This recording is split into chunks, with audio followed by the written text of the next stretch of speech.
Today's message is entitled, He Can't Just Change Who He Is.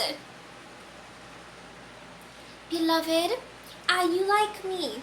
And when you ask God specific questions, He gives you the answers for those questions, right?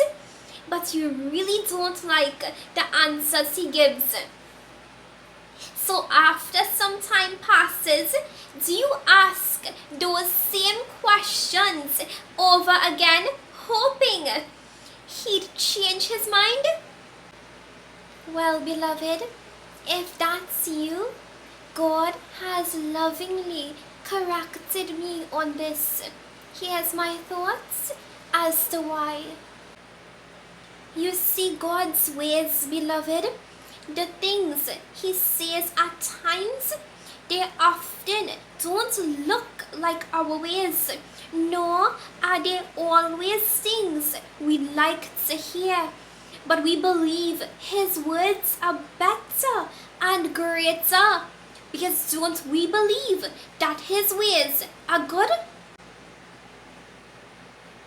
The outcome might not seem to be a great one, but what I've learned about God, beloved, is that the great thing is often the steps we take along the way, choosing to see what He sees, choosing to let the circumstance serve us, and choosing to find the purpose even in the bitter parts of it all. We can't expect Him to change who He is to meet our understanding or to receive our expectations. Can we, beloved? No. So just because we don't understand some things He says or grasp His true heart behind them, that doesn't mean that we hope for an answer that naturally makes better and more reasonable sense. So, beloved, why are His ways so hard to absorb? Why does our flesh oppose His ways, reject His truths, and avoid carrying out His will? You see, beloved, the enemy works with our flesh so that God's will wouldn't be brought forth, wouldn't be carried out, and as a result, wouldn't be fulfilled. The truth guides us in the way to life. It directs us on the right paths. It helps us discern right from what's wrong. It keeps us grounded and protected from the destructive lies created by the deceiver of all things. It guards us from the dangers of deception. The enemy took the truth, beloved, and twisted it for his own personal gain. The truth, it shields us from his snares. He corrupted God's intended good for his own deceptive privileges. He uses the advantages of deception through his permitted power to deviate those who are on a quest to find the right way. The enemy seeks to mislead hopeful hearts and misdirect those seeking for the real answers, longing for the unfeigned truth. The unveiled truth of the enemy's deceptive ways is this: when the ones that find the right way that leads to life and are sprouting in growth and producing good fruits in their lives.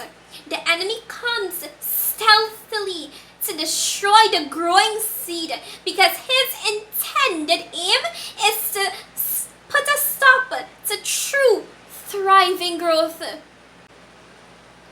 So, beloved, to end, when God gives you specific answers for questions we ask, if we can accept them without waiting for changed answers or offering our suggestive ways, we'd see the sunrise even when it has just dawned and even when it has just finished setting.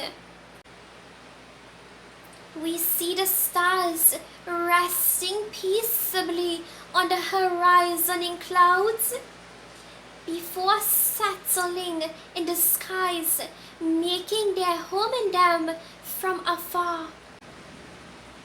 Even if the skies are faint, appearing to be dull and faded and quietly still, we'd see the lights peeping through the crevices where darkness tries to place a stronghold within.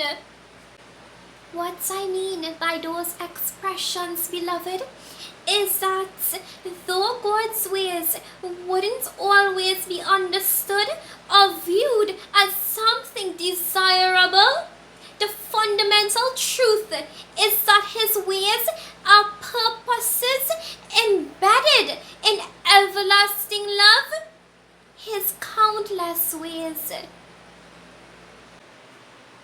Thank you so very much, beloved, for listening today. I value your time, beloved. I value the time you dedicatedly spent to listen to all that I had to share with you today.